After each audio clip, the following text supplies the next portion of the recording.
Hello. Hello. As you can see in this question, it is asked a particle is moving in a straight line with a uniform acceleration. Which graph represents the motion of the particle?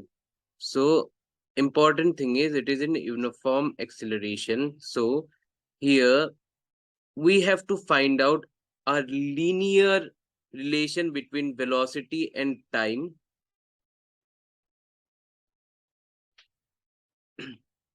That really linear relation means a linear graph where we are able to find out that the object is in uniform motion. That means the velocity is uniformly increasing throughout time.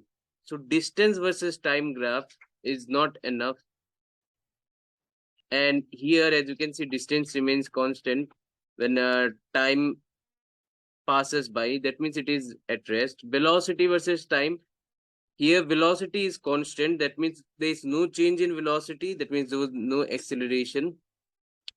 Now, D, acceleration is increasing. So, this cannot be uniform acceleration at all. Now, here, the velocity and time graph, in this velocity and time graph, there is linear relationship in between.